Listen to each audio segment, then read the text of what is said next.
आपके अफ़आल, आपकी तकरीरात, यानी आप अलैहिस्सलाम ने कोई अमल होते हुए देखा, फिर आप उस पर खामोश रहे, आपने उससे इनकार नहीं फरमाया, इसको भी हदीस है। इसी तरह सहाबा किराम रिज़वानुल्लाह ताला अलैहिम अजमाइन के अक़वाल और अफ़आल को भी अहादीस कहते हैं। मगर सुन्नत नबी करीम सल्लल्लाहु अलैहि वसल्लम के मामूल मुबारक को कहा जाता है। इसी तरह आपके खुलफ़ाए राशिदीन के मामूल मुबारक को सुन्नत कहा जाता है। उलमा ने लिखा है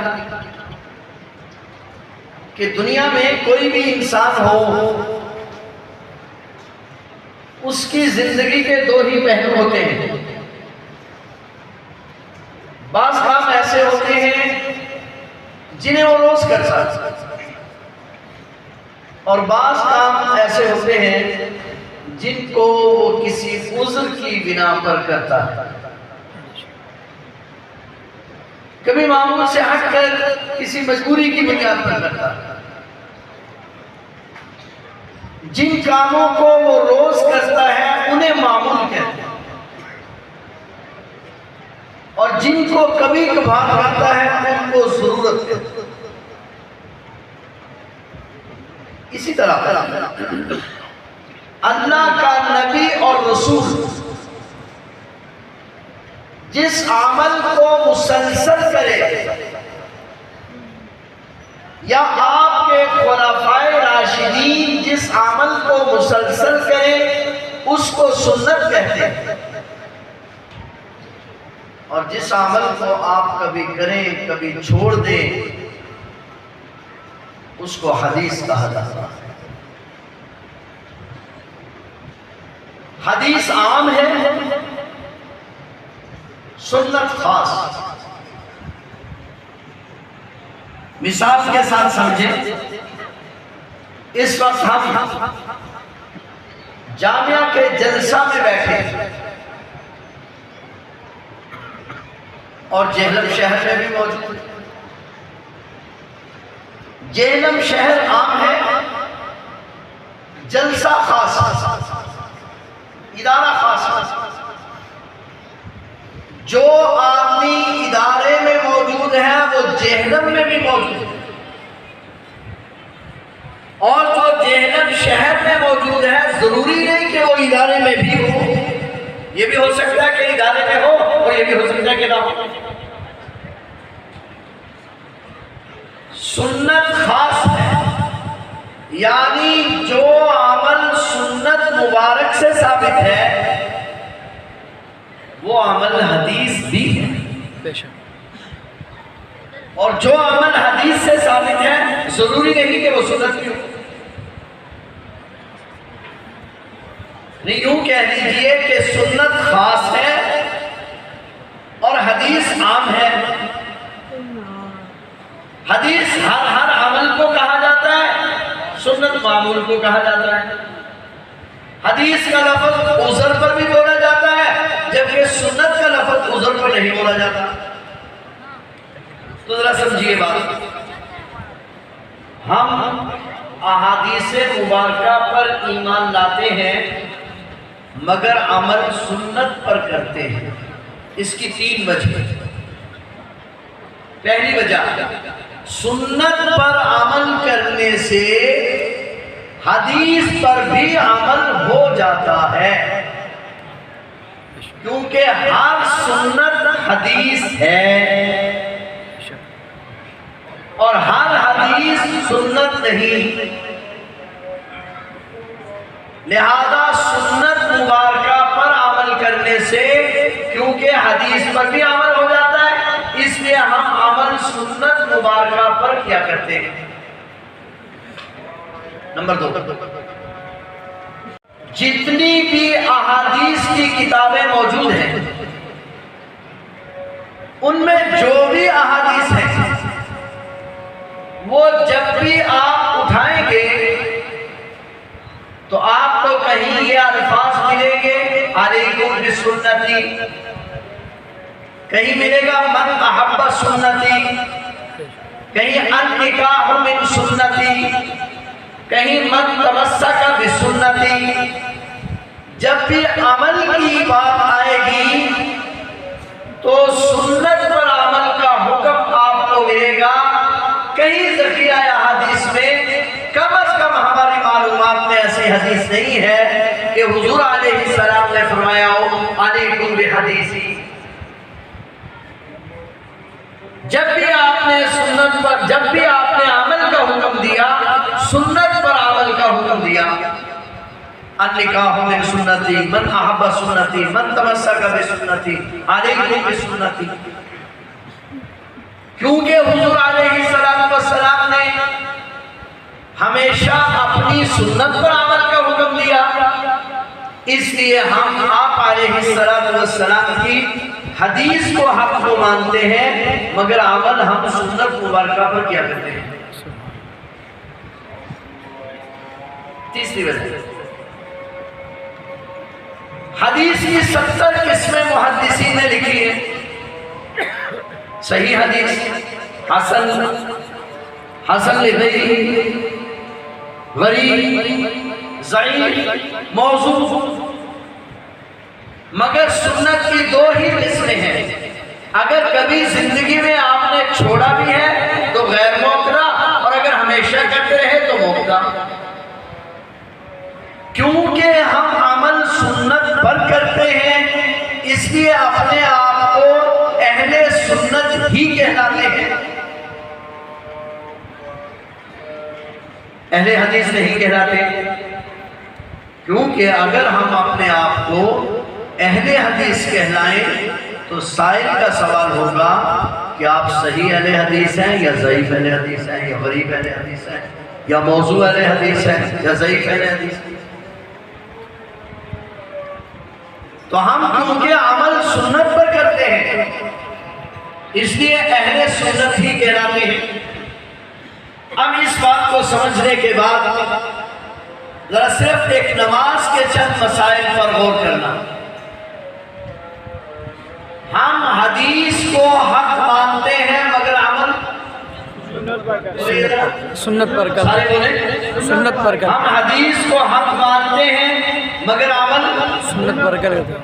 जब हम हदीस को हक मानते हैं लेकिन अमल सुन्नत पर करते हैं, तो इसी वजह से क्योंकि हम हदीस को हक मानते हैं और अमल सुन्नत पर करते हैं, अमल सुन्नत पर करते हैं, लिहाजा हम नमाज में जूते पहनकर नमाज नहीं पढ़ते कि जूते पहनकर नमाज पढ़ना हदीस को है मगर सुन्नत नहीं। हम नवासी को उठाकर नमाज नहीं पढ़ते, नवासी को उठाकर नमाज पढ़ना हदीस तो है मगर सुन्नत नहीं। हम बीवी को अपने कमरे में सामने लिटाकर नमाज नहीं पढ़ते, क्योंकि नमाज के दौरान हजरत आयशा का हुजूर अलैहिस्सलाम के सामने लेट जाना, फिर हुजूर का हाथ लगाना, हजरत आयशा का पाँव को सुकेड़ देना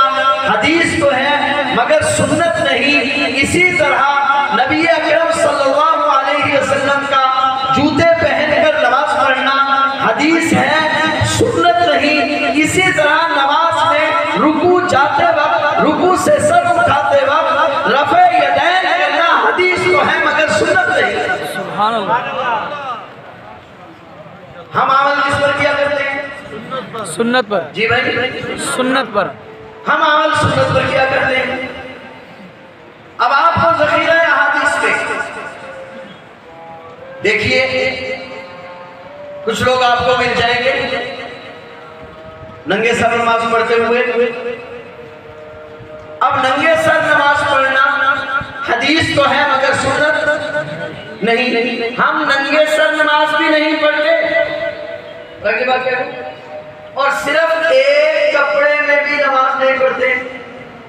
में 3 रकअतें पढ़ता हूं, उनको मगरिब कहता हूं, मैं फरवरी के महीने में भी 3 रखते ही पढ़ता हूँ और उनको क्या कहता हूँ? ईशा कहता हूँ। नहीं समझे आप मेरी बात? जज कहता है इसका मतलब है कि तुम ईशा की नमाज के कायल नहीं,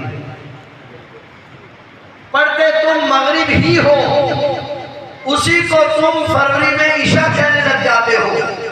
अब जब इन हजरात से तो 8 तरावी पढ़ते हैं, जब हम बात करते हैं तो ये अहादीस पर अहादीस पढ़ते हैं। हजरत आयशा रज़ियल्लाहु तआला अन्हा फरमाती हैं तहज्जुद की रखते 8 हैं, तहज्जुद की रखते 8 हैं, तहज्जुद की रखते 8 हैं। नहीं समझ रहे बात कि तहज्जुद की रखते झगड़ा किसमें हो रहा है? तरावी में। तरावी। जब पूछते हैं झगड़ा तो तरावी में है, तो वो कहते हैं कि जी तरावी और तहज्जुद एक ही नमाज के 2 नाम हैं। गैर रमजान में हम तहज्जुद पढ़ते हैं और रमजान में उसी को तरावी कहते हैं। अब आप अपनी ईमानदारी से बतलाएं कि ये 8 या 20 का झगड़ा है या नफ्से तरावी का झगड़ा है?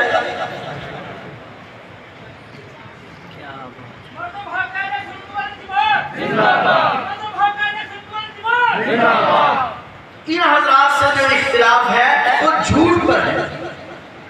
मैंने बारहा कहा, बात को जरा समझने की कोशिश करें।